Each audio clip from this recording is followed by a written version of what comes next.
Lo importante del 14 de abril de este año que se estrena este documental sobre un lugar que es uno de los más hermosos de Europa, sin ninguna duda. Una de las mayores construcciones monumentales y más bellas de toda Europa, digan lo que digan. Un lugar de una capacidad de condensación histórica como hay muy pocos en nuestra civilización y, por supuesto, como centro de espiritualidad, que es para lo que nació el Valle, un lugar completamente único. Y a todo esto le pueden echar toda la mierda que quieran encima, pero da igual, rebota, porque lo que queda es ese peñasco con esa cruz. Y eso, que es lo que les da tanta... Eso es lo que molesta seguramente, la sola visión de la cruz, ¿no? Es lo que les espanta y por eso no aceptan nada. Además, uno de los principales argumentos que utilizan siempre los que son contrarios al Valle de los Caídos para decir que es un lugar de oprobio para los vencidos, es que en el decreto de creación, de inicio de las obras del Valle de los Caídos, no se habla de los dos bandos. Entonces siempre dicen eso, ¿no? Y además también suelen citar el discurso de Franco en la inauguración, donde tampoco dice los dos bandos. Pero claro, siempre se olvidan, como hacen habitualmente, del decreto de fundación, de creación de la Fundación de la Santa Cruz del Valle de los Caídos, que es la titular verdadera del Valle de los Caídos, donde ahí se dice, por todo lo alto, que eso es un lugar para que descansen todos los caídos bajo los brazos triunfantes de la cruz. Es interesante porque a esta gente le resulta, ellos que no hicieron la guerra, ninguno, ni sus padres, les resulta hoy imposible entender algo que, sin embargo, la generación de nuestros padres, de los míos, de tus abuelos, sí que entendía, que es que en 1950 ya no había dos bandos. Lo que había era un montón de sufrimiento y de muertos y de gente que había sobrevivido y una guerra que se había acabado. Y de lo último que se quería hablar, salvo minorías políticamente muy activas, era de bandos, claro. Exacto. La reconciliación ya se había conseguido. Ahora interesa políticamente que no haya esa reconciliación, que haya un comodín para tapar determinadas cuestiones del gobierno, pero no solamente eso, y sería un error pensar que las cosas del Valle de los Caídos es solo un comodín, porque para nosotros es lo más importante. O sea, defender el Valle de los Caídos es lo más importante, porque es el monumento a la reconciliación de los españoles, y eso es primario.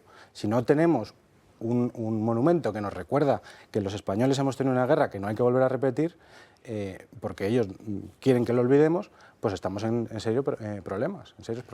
He visto que tenéis a Pablo Linares, que tenéis a Alberto Bárcena, que tenéis al padre Anselmo, abad de largos años del Valle, que tenéis al padre Santiago Cantera, eminente historiador, un libro maravilloso, por cierto, sobre la España visigoda, entre otras cosas. O sea, tenéis un montón de gente y más, supongo. Y Fray José Antonio, que no lo has citado, pero que en esa segunda... Son dos partes el documental. La primera es más histórica, y hablamos con Pablo Linares y con Alberto Bárcena, que, por cierto, abordamos esos mitos y esa leyenda negra. Sobre los trabajos forzados, claro, y todas exacto, esas cosas. La esclavitud, ¿no? Que dicen que había, los cientos de muertos que dicen que hubo, todo eso lo abordamos ahí.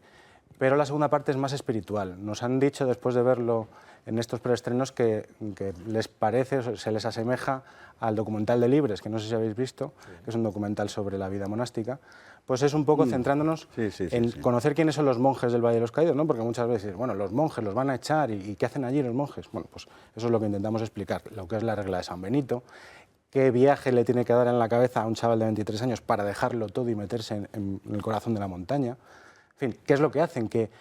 ¿Cuál es la función que se les asigna con la creación del Valle de los Caídos y que han ido cumpliendo religiosamente, nunca mejor dicho, desde entonces hasta ahora?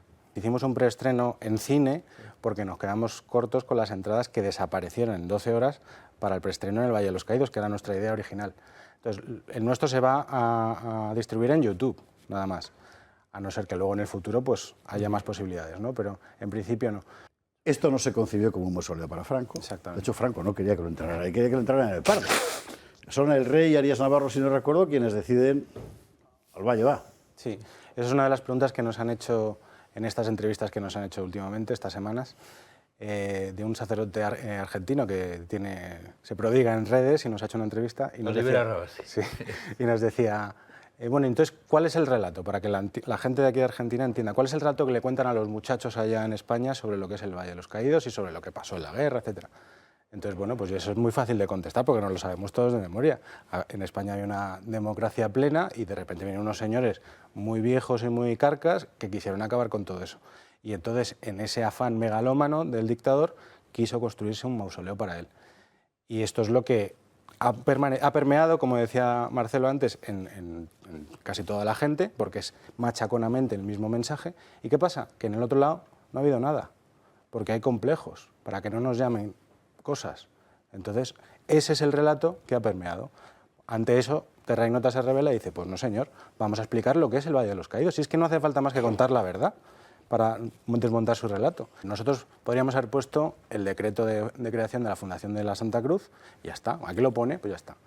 No, el relato que nosotros tenemos que dar es el de la verdad, pero hay que hacerlo bonito, claro. Y yo creo que honestamente nos ha salido bonito, así que yo creo que la gente lo va a disfrutar. A partir del 14 de abril en YouTube. Eso es. En la página de YouTube de Terra Ignota.